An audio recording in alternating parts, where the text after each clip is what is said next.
Tidak ada NKRI tanpa Pancasila. Ya. Tidak cukup hanya NKRI harga mati, tapi NKRI yang berdasarkan Pancasila adalah harga mati.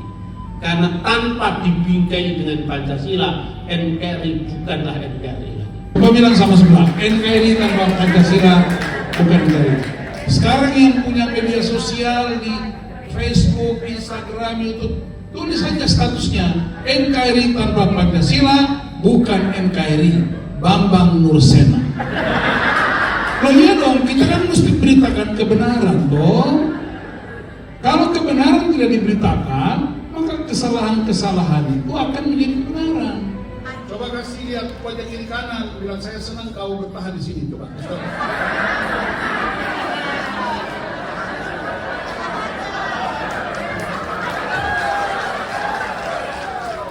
Saya harap saudara bertahan bukan karena Dr. Bambang, tapi karena Tuhan Yesus. Amin. Saudara-saudara, saya tidak perkenalkan Pak Bambang karena dia tidak mau dikenal. Karena bagi kami, Yesus lebih hebat dari kita. Kami dua ini kawan sejak mahasiswa. Lalu terakhir di GMKI saya sekretaris umum, beliau koordinator wilayah Jawa Timur. Dan beliau punya keahlian khusus mengerti berbagai macam bahasa Al-Quran, bahasa Alkitab, bahasa-bahasa macam-macam. Tapi dia tidak tahu bahasa Tolaki. Ini saudara-saudara, ini seminar paling mahal selama kami dua bepergian. Kenapa dia mahal? Mahal pertama, ini penerbangan kami berempat dari kota yang berbeda. Mereka dari Malang, Surabaya, Jakarta, Kendari. Saya sama Ibu Nana, Jakarta, Kendari. Total perjalanan tiketing itu hampir 25 juta rupiah. Itu benar-benar mahal. Jadi itu bukan ide kita, itu dari penerbangan. Kemudian Pak Bambang dan istri tertahan di Jakarta hampir 6 jam. Saya sama Ibu Nana muter-muter di atas Kendari 1 jam, balik lagi ke Makassar. Karena cuaca sangat buruk. Saya menduga panitia dong sibuk urus makanan tapi kurang berdoa. Jadi karena ini mahal sekali, belum lagi hotelnya, perasain bos, keren. Jadi saya berharap Bapak Ibu Pendeta, Penatua, Pengurus Kategorial dan semua yang hadir, kita ikuti baik-baik dan mengimplementasikan nilai-nilai yang kita dapatkan. Nah, 1,5 jam pertama, Pak Bambang akan bicara tentang dasar teologis moderasi beragama dan sejarahnya. Setelah itu tadi ada dialog, tanya jawab. Ya, Shalom. Terima kasih Bapak Ibu untuk perjumpaannya. Iya, yang pertama bicara tentang moderasi beragama. Itu sesungguhnya beragama secara moderat. Lalu bagaimana kita bisa melihatnya pertama dalam konteks keindonesiaan kita. Sesungguhnya nama kita Indonesia ini pun sebetulnya pada sejarahnya itu sudah merujuk kepada kebinekaan itu sendiri. Nah, sekalipun kata Indonesia itu merupakan produk modern, kira-kira tahun 1849 itu ada seorang etnolog, ya, seorang ahli etnologi yang memperkenalkan kata Indonesia. Pertama-tama ada 2 kata yang dipakai, Melayunesia dan Indonesia. Itu adalah seorang etnolog yang bernama Jos Samuel Erl. Dan 2 pilihan kata itu adalah merujuk kepada kawasan di pulau di sekitar India, ada Indonesia atau Melayunesia. Tetapi kemudian Jim Richardson Morgan pada tahun 1850 itu menggunakan kata yang lebih keren, yaitu U menjadi O, yaitu Indonesia.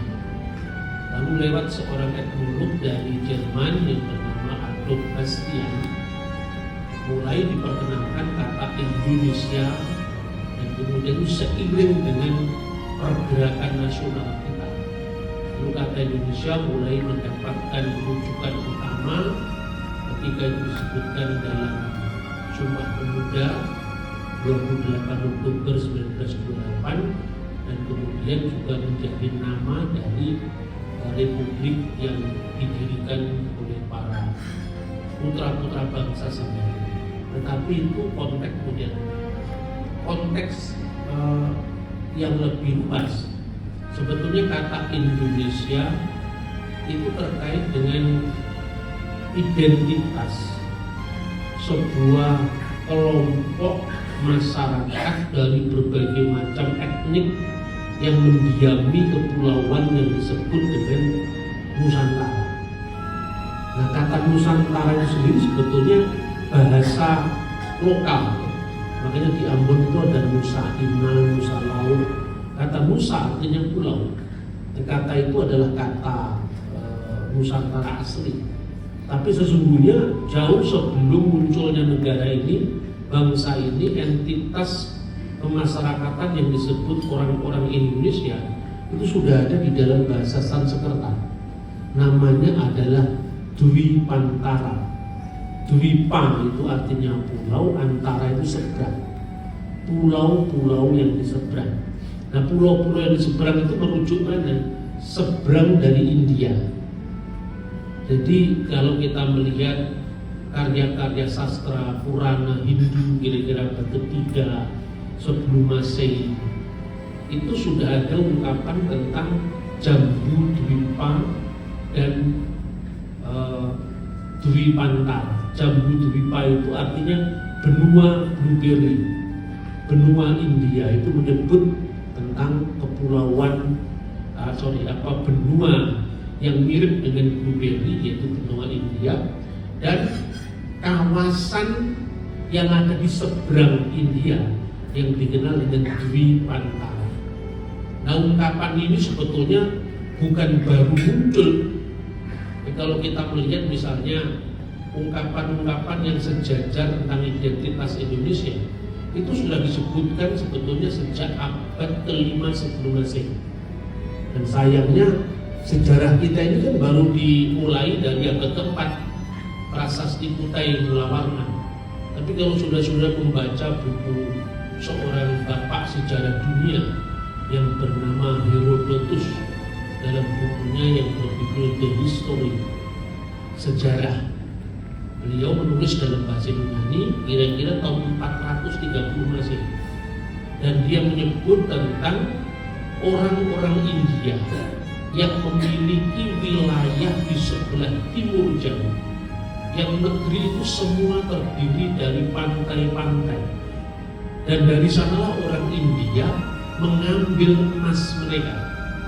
Makanya tempat itu disebut sebagai Krise atau tempat emas. Nah, kemudian tempat emas itulah menjadi produk emas dalam jumlah besar yang dibawa ke pasar Eropa melalui India. Sumber sejarah ini pula yang kemudian dikutip oleh seorang sejarawan Yahudi yang sangat terkenal, namanya adalah Flavius Josephus. Ketika dia bicara tentang Ofir, tempat di mana Raja Salomo mengambil emas dalam jumlah besar, yang dia sebut tempat itu adalah tempat yang dinamakan Krisekin, yaitu bumi emas. Dan bumi emas dalam catatan Herodotus, dalam catatan geograf Alexandria yang bernama Ptolemeus pada tahun 150 Masehi, itu sama dengan apa yang dikenal dengan Chrysonesos, yaitu pulau emas. Dan pulau emas, bumi emas, Krisekin itu identik dengan apa yang disebutkan dalam sastra India. Antara lain disebutkan tahun 150 setelah Masehi, namanya Srimad Valmiki Ramayana, di mana pulau Sumatera itu dikenal sebagai pulau emas atau Swarna Dwipa. Dan itu menarik, itu karya sastra ya, merupakan laporan navigasi kuno tentang bagaimana ketika Rama Wijaya istrinya itu diculik oleh Rahwana, disuruh mencari sampai ke bumi Nusantara yang dikenal Yatnawanto Jawa Dwipam, jelajahilah pulau Jawa, Sabta Raju, Sabta 7 raju kerajaan, Pasubitam sebagai hiasan, Suwarna Rupiah Kadwipam, pulau emas, pulau perak, Suwarna Rupiah Kadwipam yang memiliki tambang-tambang dari emas. Ini merupakan catatan kebesaran keagungan Nusantara lama kita. Dan kemudian pada abad keempat itu ada seorang penyair dari India, syairnya yang sangat terkenal adalah Raghuvamsa atau syair Kalidasa. Dia menyebut tanah Nusantara itu sebagai Dwipantara, pulau-pulau di seberang. Ketika dia berkata dalam bahasa Sanskerta itu kira-kira bunyinya Marmaresu Dwipantara Nitalawanga Puspaira Swadaliwa Watertama Rupi. Jadi mereka dipegang tangannya menyusuri pulau-pulau di mana angin sepoi-poi yang menerbangkan aroma bunga cengkeh di tanah Nusantara. Bunga cengkeh di tanah Dwipantara. Jadi eksistensi Puspaira Lawanga, bunga cengkeh, itu sudah dikenal sebagai komoditi dunia pada abad ketiga dan keempat setelah Masehi. Jadi inilah warisan Indonesia. Dengan demikian apa yang disebut Dwipantara itu bukan sekedar negeri-negeri di seberang India. Itu kan dari masa orang India pada masa kerajaan Singasari, kemudian melihatnya dari sudut Jawa. Maka kemudian Sri Kertanegara, seorang yang pertama kali mengemukakan apa yang disebut persatuan Nusantara, itu memiliki apa yang nanti dikenal di pertahanan keamanan kita di Polexkosud dan Kamrata. Itu sebetulnya kan konsep yang dibangun di atas negeri yang agraris sekaligus maritim. Lalu ditulis di situ tentang Cakrawala Mandala Dwipantara. Jadi Indonesia itu satu kesatuan di Polexkosud Hankam yang itu dilihat sebagai pusat dari kebudayaan peradaban yang sebetulnya merahmati negeri ini dengan kebinekaan dari awalnya. Maka kemudian ketika problem tentang kemajemukan agama, kemajemukan budaya itu sudah selesai.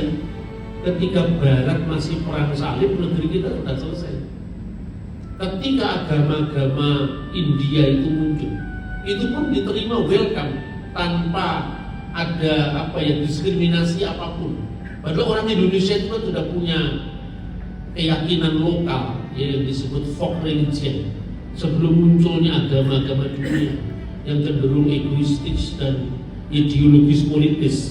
Sebetulnya kita sudah punya agama-agama lokal yang jauh lebih ramah lingkungan dan ramah budaya. Nah itulah yang sebetulnya mereka ini ibu pertiwi yang ramah dengan munculnya agama-agama asing. Maka catatan pertama dari kerajaan Sunda yang dikenal dengan naskah Siskah Kanda Intarsia, itu dikatakan ketika Hindu datang, Buddha datang, semua welcome, bahkan diberi salam Hungkara nama Siwa, itu salam kepada agama Siwa atau Hindu. Sembah Ringgulun Disang Pancatathagata, itu salamnya kepada Buddha dalam bahasa Sunda agar semuanya menjadi baik adanya.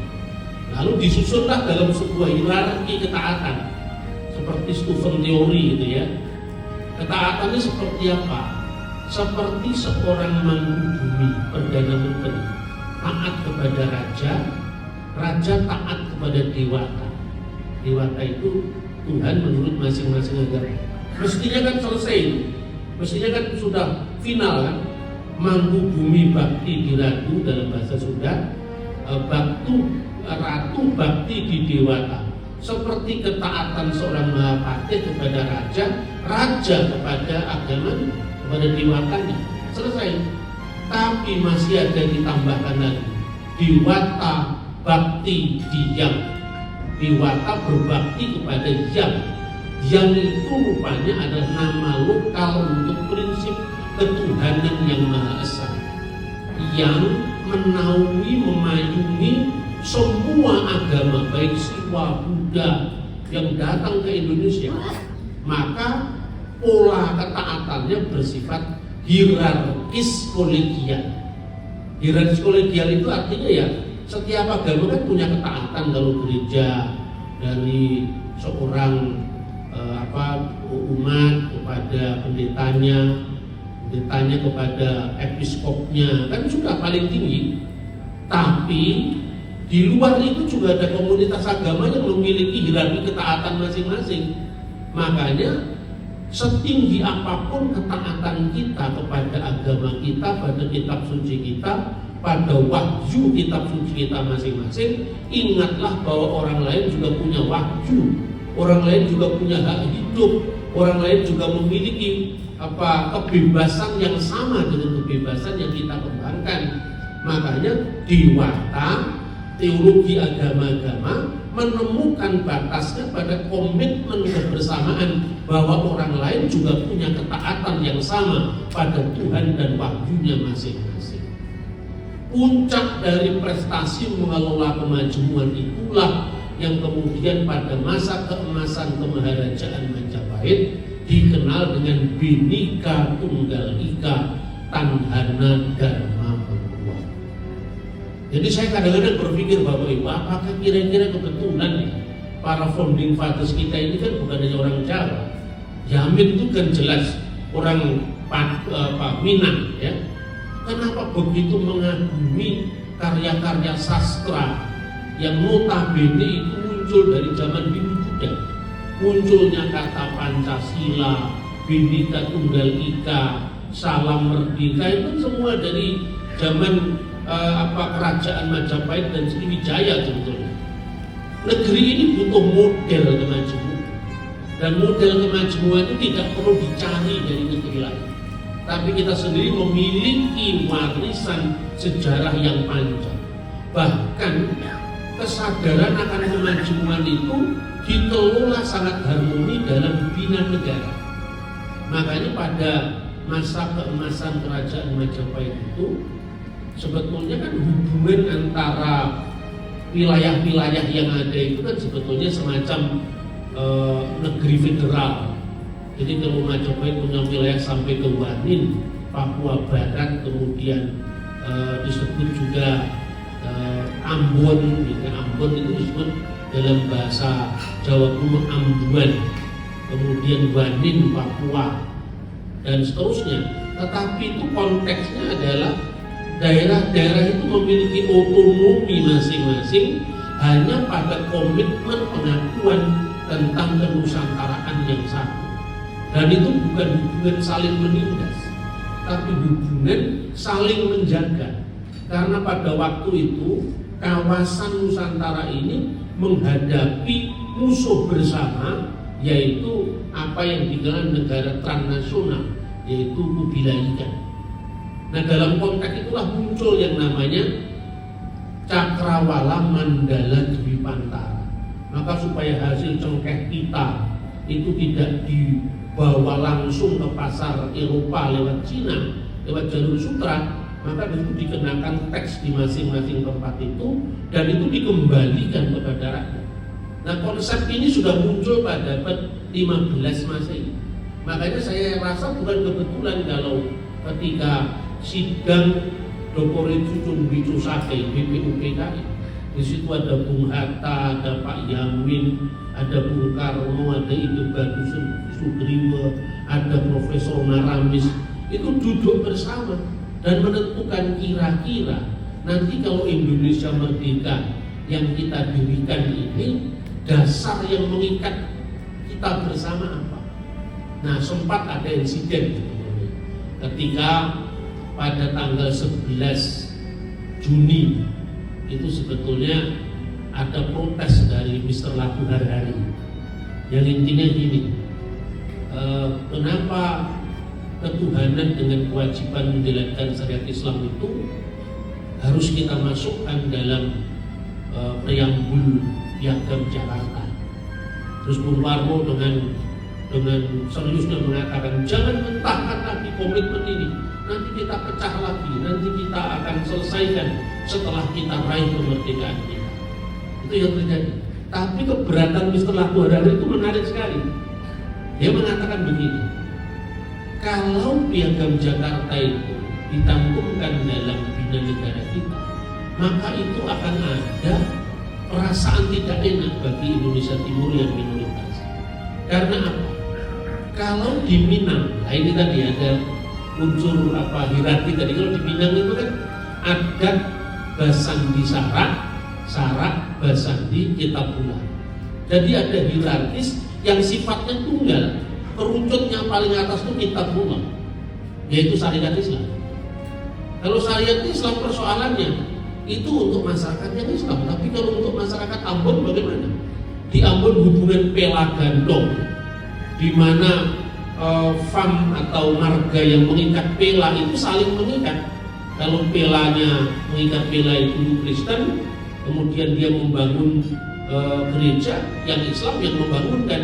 Sebaliknya kalau yang Islam membangun masjid, yang Kristen yang membangunkan, itu berjalan ratusan tahun. Jadi hukum adat lebih mendominasi ketimbang hukum agama. Kalau hukum agama yang sifatnya hierarkis tunggal itu dipaksakan di Ambon, bubar itu masyarakat adat kami. Terus kemudian dengan lapang dada, Kiai Gus Salim mengatakan, setiap negeri, setiap wilayah di negeri ini memiliki ciri khas masing-masing. Nantilah kita atur kembali setelah semuanya selesai. Ternyata sampai hari ini belum selesai, ya kan? Jadi tetap ada dua pola yang namanya hierarkis kolegial. Karena Pate berbakti pada raja, raja berbakti pada dewa, dewa itu agama, teologi masing-masing. Di atas itu orang lain juga punya teologi, di atas itu orang lain juga punya klaim kebenaran masing-masing. Nah ini kalau nggak diatur kan pecah negara ini.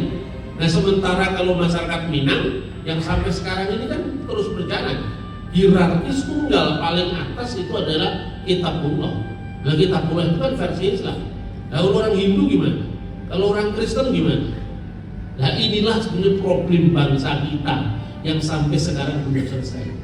Nah oleh karena itu bagi saya seminar kebangsaan atau bicara tentang wawasan kebangsaan itu jangan ada dusta di antara kita.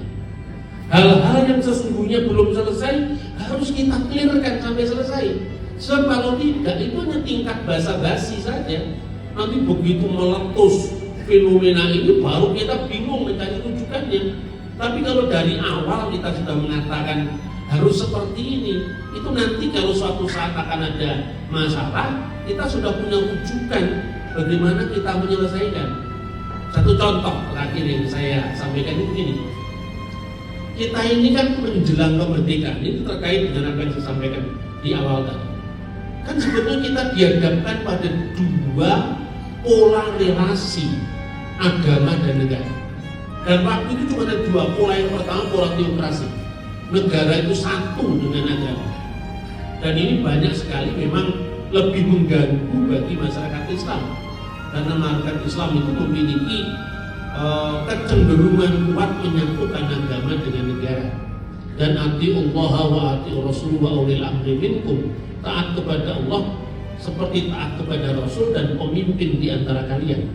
Sementara di kalangan orang Kristen kuatnya adalah pola yang memisahkan antara agama dengan negara. Berikanlah kepada Allah yang harus kamu berikan kepada Allah, dan kepada kaisar yang harus kamu berikan kepada kaisar. Ayat ini pula yang dikutip oleh Bung Karno ketika menghadapi sekularisasi masyarakat Turki waktu itu. Nah ada dua pola. Pola yang pertama penyatuan agama dari negara, pola yang kedua pemisahan agama dari negara. Nah ketika dua pola ini pun paradigma ini tidak clear, itu juga tarik menarik.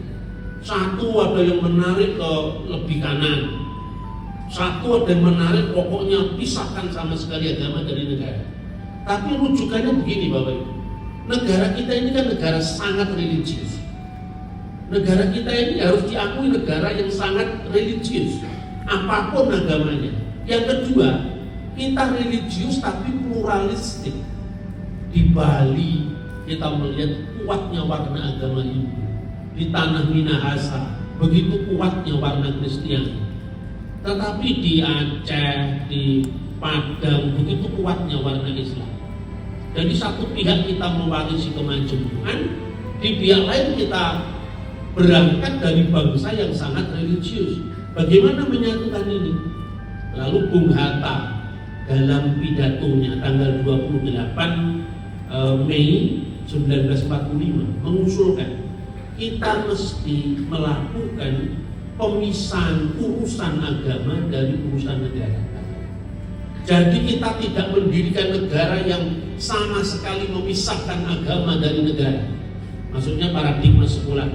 Tidak, kita tidak menjadi negara sekuler. Tapi kita juga tidak menjadi negara agama. Yang kita lakukan adalah kita membangun negara modern yang memisahkan urusan agama dari urusan negara. Sebab kalau urusan agama masuk dari urusan negara, itu agama akan menjadi perkakasnya negara. Lalu tanggal 31 Mei 1945 Profesor Supomo mengusulkan, kalau begitu dalam batas-batas tertentu negara bisa memfasilitasi, membantu kehidupan umat beragama lewat Departemen Kehakiman, karena waktu itu konsep Departemen Agama belum muncul, baru tahun 1950-an konsepnya Pak Supomo ini menjadi Departemen Agama. Itu pun juga punya rujukan sejarah, karena pada masa Raja Hayam Wuruk itu ada Darmadiaksa Ringkasudatan, Menteri untuk urusan agama Buddha, dan Darmadiaksa Ringkasadewan, Menteri untuk urusan agama Hindu, dan Karsian yang mengurusi agama-agama lokal. Itu abad ke-15. Karena itu sebetulnya negara ini sudah benar pada realnya. Yang belum benar adalah bagaimana kita membangun kembali batas-batas hubungan harmonis antara agama dan negara.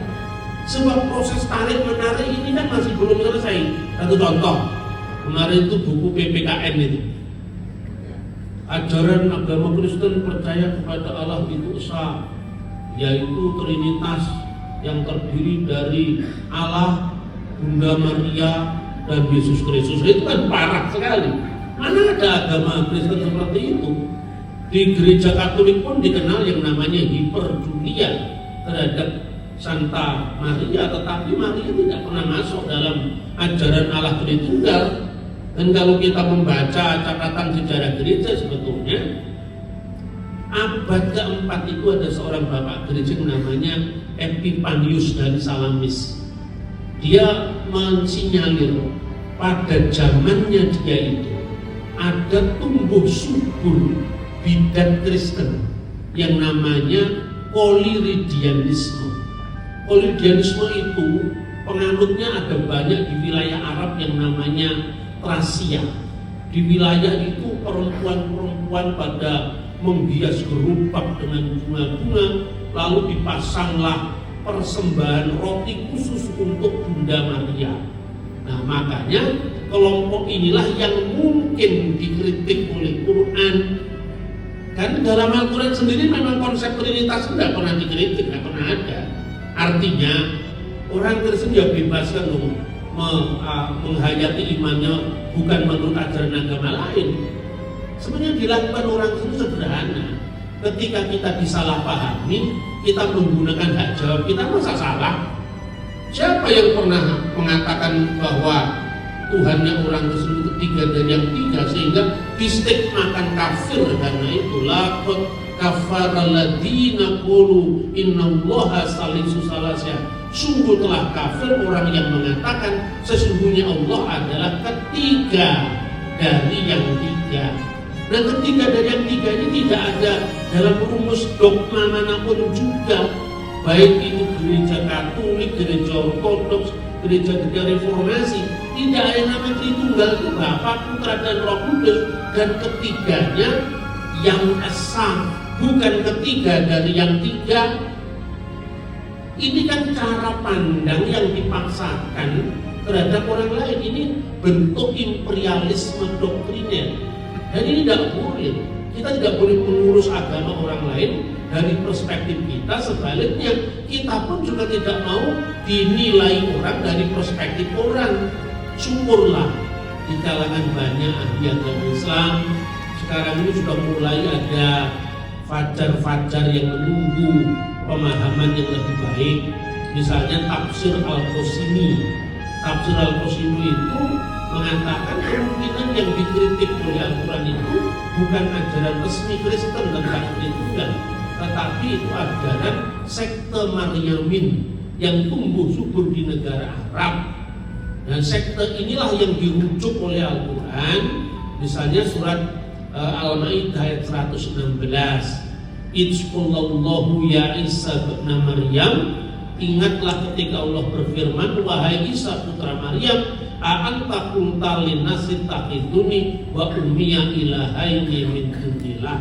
Apakah kamu berkata kepada sesama manusia, jadikanlah saya Isa dan ibu saya Maryam menjadi dua ilah di samping Allah. Berarti di sini Bapa, Ibu dan Anak.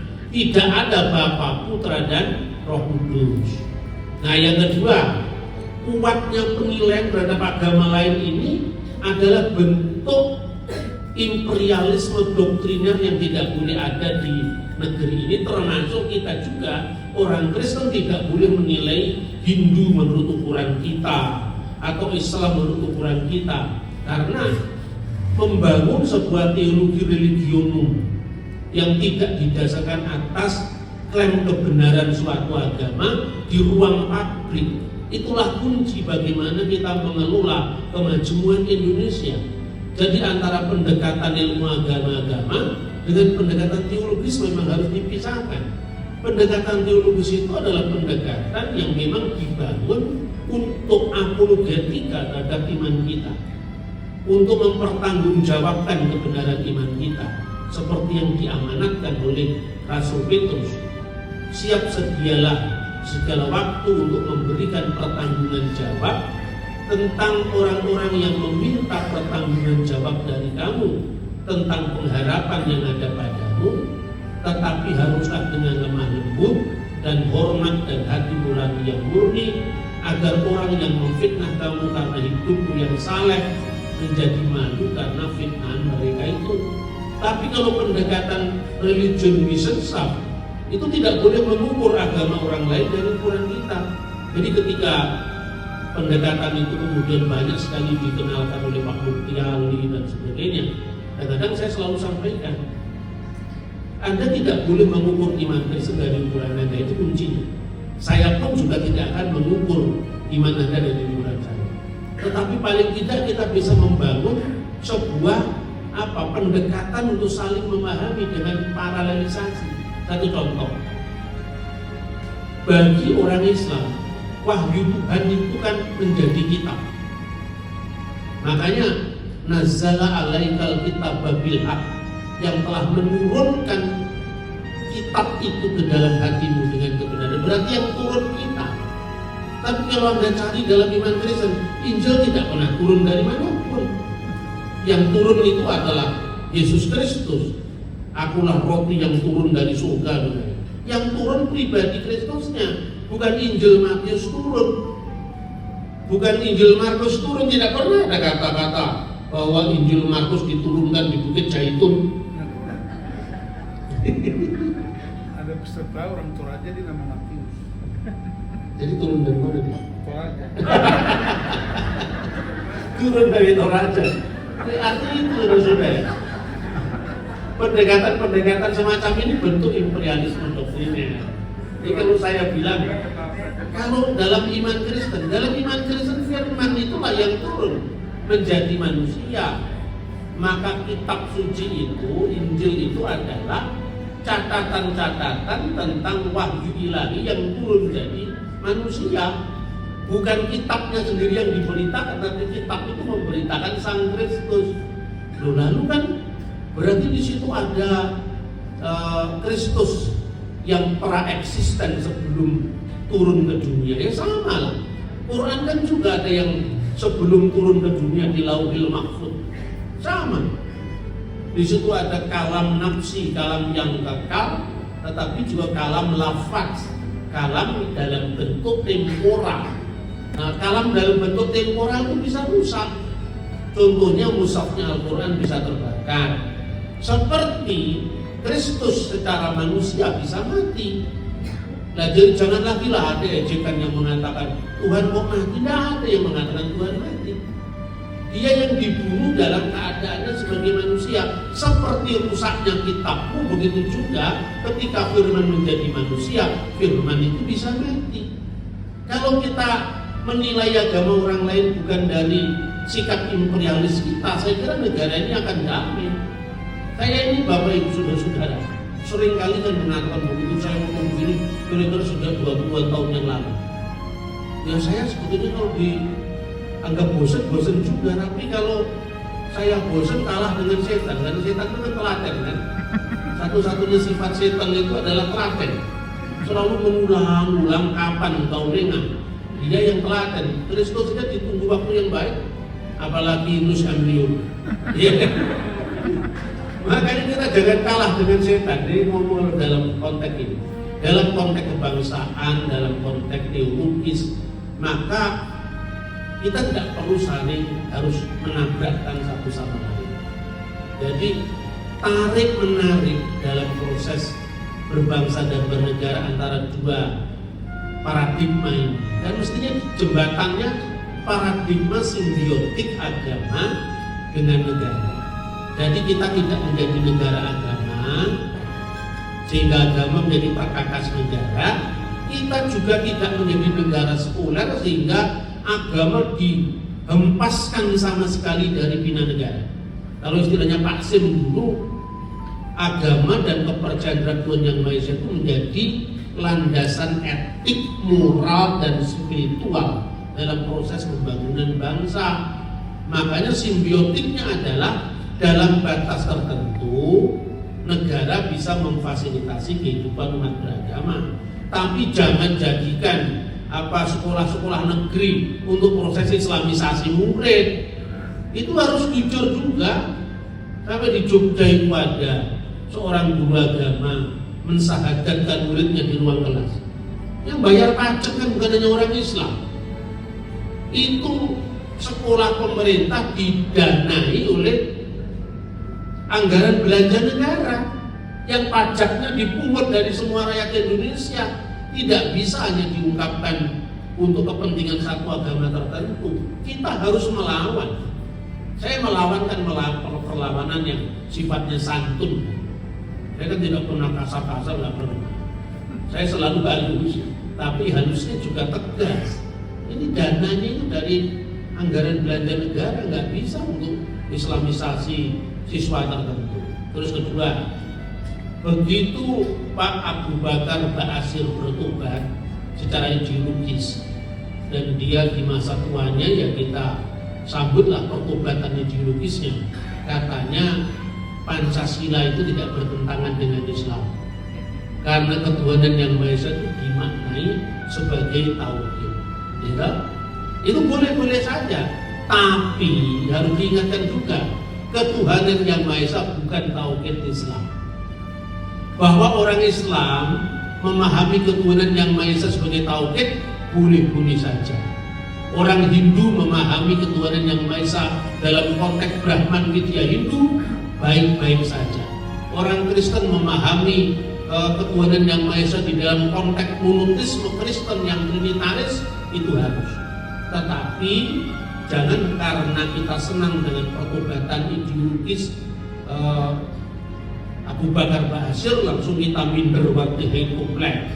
Kalau itu ketuhanan yang Maha Esa, itu tauhid Islam, itu bagian Islam.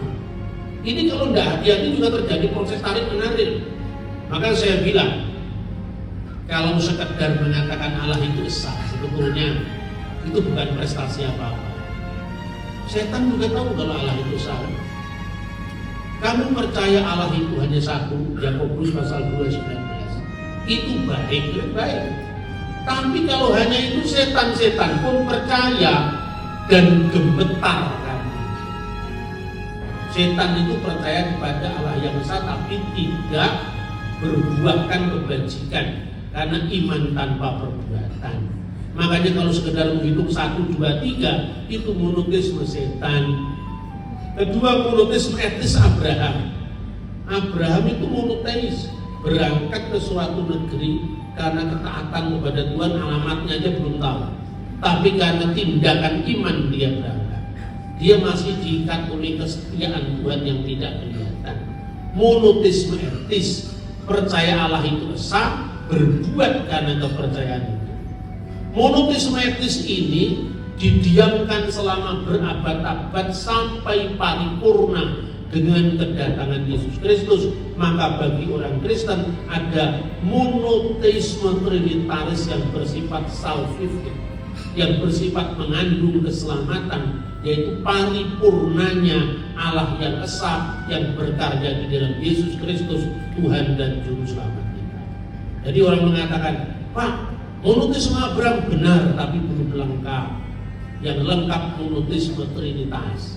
Kan boleh saja kan orang ngomong begitu, itu iman kita. Sebagaimana boleh juga yang namanya Ustadz Abu Bakar Ba'asyir mengatakan bahwa itu adalah tauhid Islam. Nah, saya kira itu rambu-rambu yang menurut saya perlu kita garis bawahi, kita catat, kita kembangkan di dalam kita bersama-sama dengan seluruh anak bangsa meminit dan mengelola kemajemukan kita demi NKRI yang lebih baik di masa depan, yang dasarnya adalah Pancasila. Tidak ada NKRI tanpa Pancasila. Tidak cukup hanya NKRI harga mati, tapi NKRI yang berdasarkan Pancasila adalah harga mati. Karena tanpa dibingkai dengan Pancasila, NKRI bukanlah NKRI. Terima kasih, Tuhan memberkati. Shalom.